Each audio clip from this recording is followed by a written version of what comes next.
Shalom, perkenalkan nama saya Gideon Aprili Butar-Butar. NIM saya 2201011141.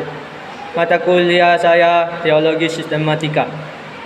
Dosen pengampu saya Dr. Baginda Sitompul, MPDK. Saya kuliah di Institut Agama Kristen Negeri Tarutung atau disebut atau disingkat IAKN Negeri Tarutung. Materi saya sampaikan atau saya bahas tentang Kristus.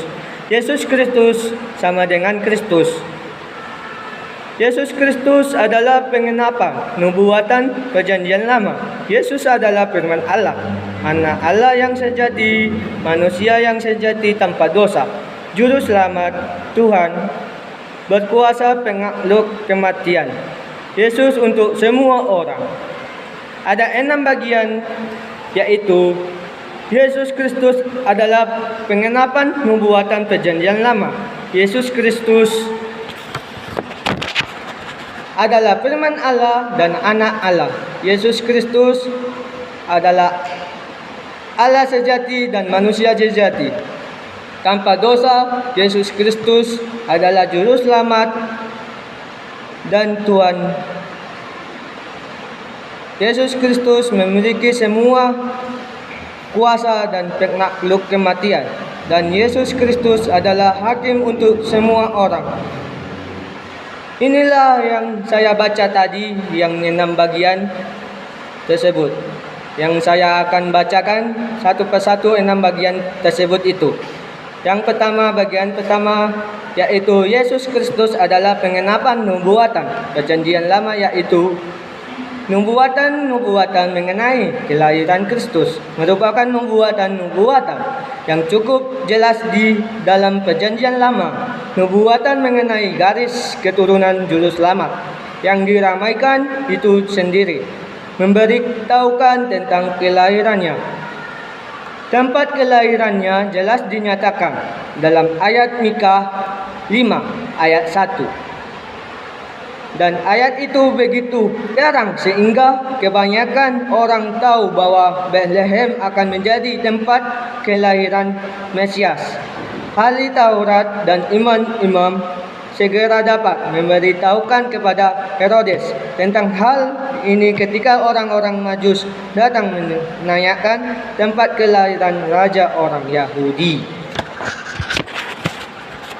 Aspek-aspek lain dari kelahiran Kristus juga dinyatakan di dalam Perjanjian Lama. Yesaya meramalkan bahwa kelahirannya akan merupakan suatu tanda. Sebab itu Tuhan sendirilah yang akan memberikan kepadamu suatu tanda. Sesungguhnya seorang perempuan muda mengandung dan akan melahirkan seorang perempuan muda mengandung dan akan melahirkan seorang anak laki-laki, dan ia akan menamakan dia Immanuel. Di ayat firman Tuhan terambil Yesaya 7 ayat 14. Yang kedua, bagian Yesus Kristus adalah firman Allah dan anak Allah. Dalam ayat Yohanes 1 ayat 1, tertulis pada mulanya adalah firman, itu adalah Allah.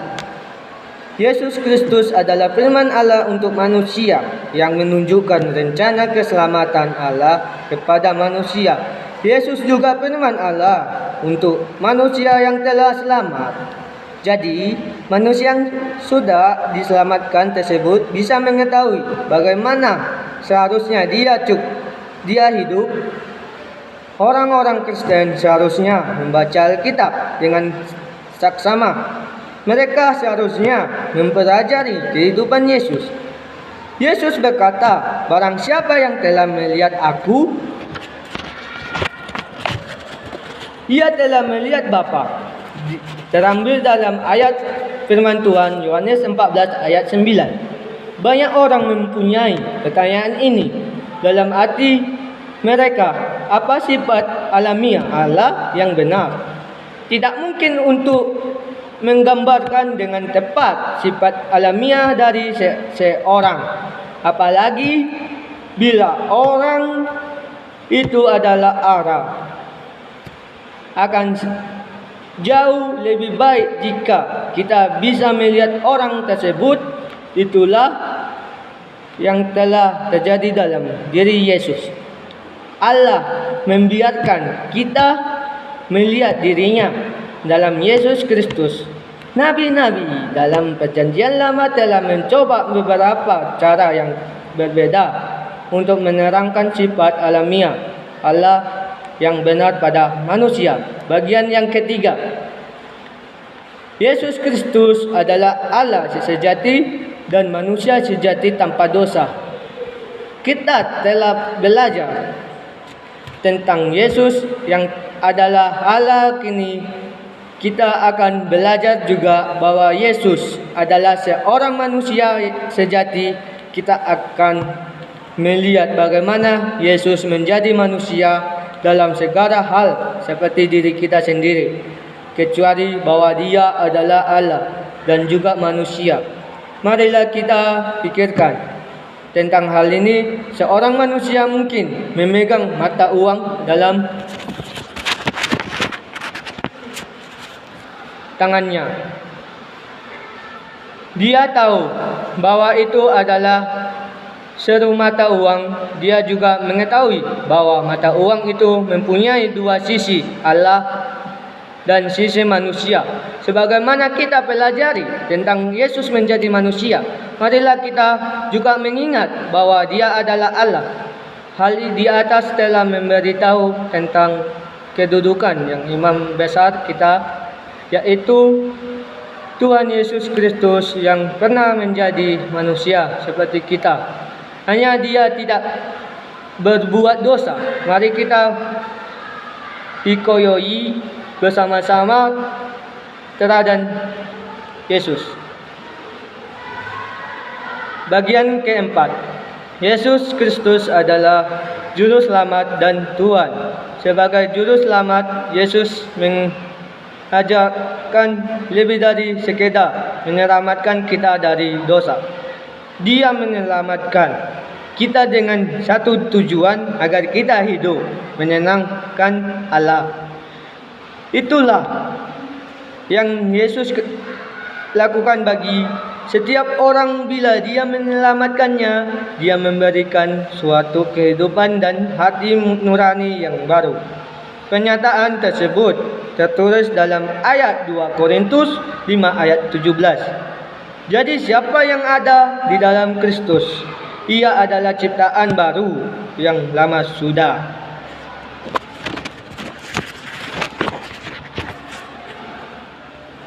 berlalu. Sesungguhnya yang baru sudah datang. Yesus adalah Tuhan atas setiap Kristen karena Dia telah membayar harga untuk menyelamatkan setiap orang Kristen dari dosa dan penghukuman kekal karena dosa. Dalam ayat firman Tuhan terambil di Korintus 6 ayat 19-20. Kita membaca ayat-ayat ini. Tidak tahukah kamu bahwa tubuhmu adalah bait Roh Kudus yang diam di dalam kamu, Roh Kudus yang kamu peroleh dari Allah, dan bahwa tubuhmu adalah bait Roh Kudus yang diam di dalam kamu, Roh Kudus yang kamu peroleh dari Allah, dari bahwa kamu bukan milik kamu sendiri, sebab kamu telah dibeli dan harganya telah lunas dibayar.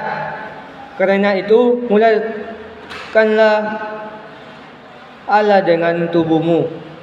Beberapa ayat-ayat lain berkaitan dengan hal ini ditemukan dalam ayat 1 Korintus 1 ayat 18-19.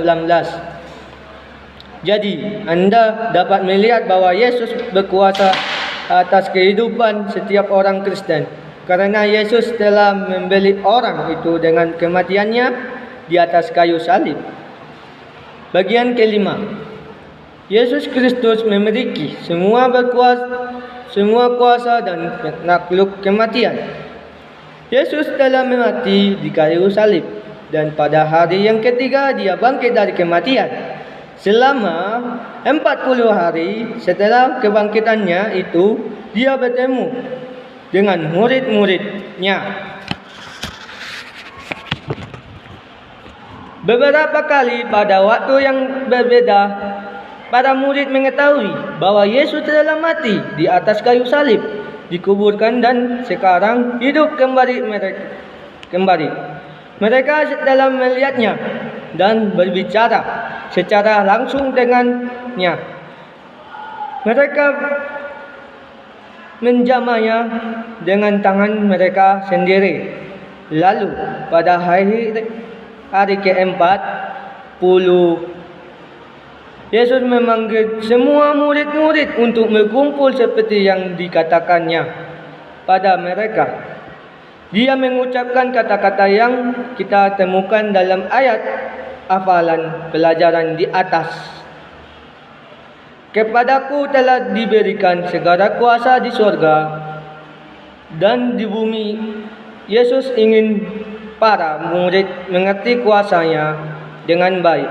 Kemudian setelah selesai berbicara dengan murid-muridnya, Yesus terangkat ke surga. Mereka berdiri dan memandang sampai dia menghilang di balik awan.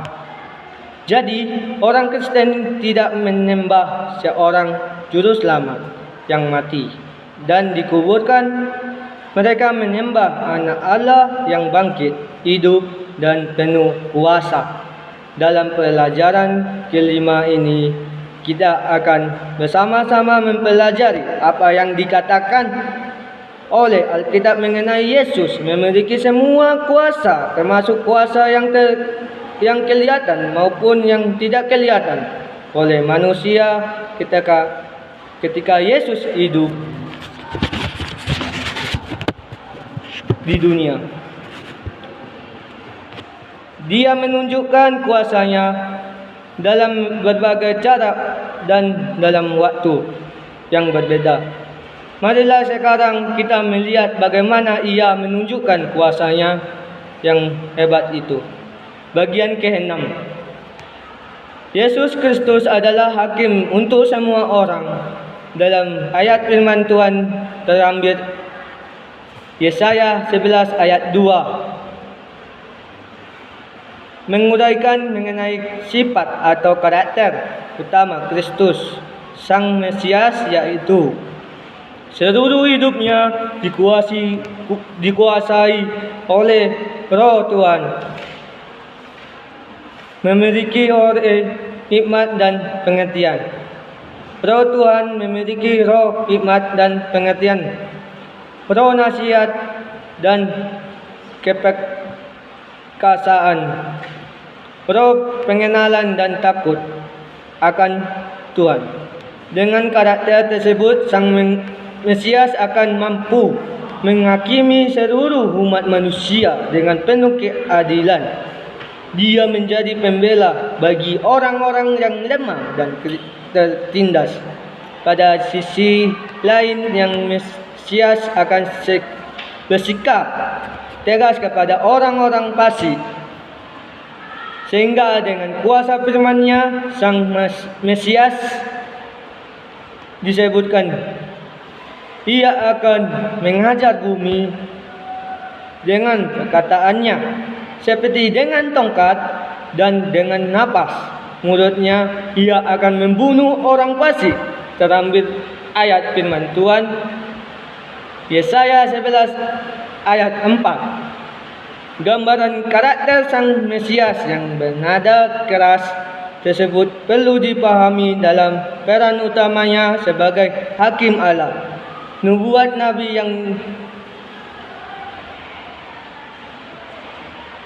Nabi Yesaya tersebut secara khusus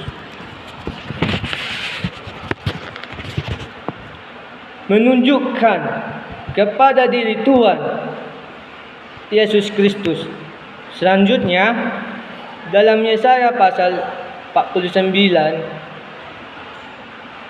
kita membaca satu nubuatan mengenai juru selamat yang dijanjikan tersebut. Dalam bagian terakhir dari ayat 6 itu Aku akan membuat engkau menjadi terang bagi bangsa-bangsa, supaya keselamatan yang dariku sampai ke ujung bumi. Yesus berkata bahwa dialah terang dunia. Hal itu pasti.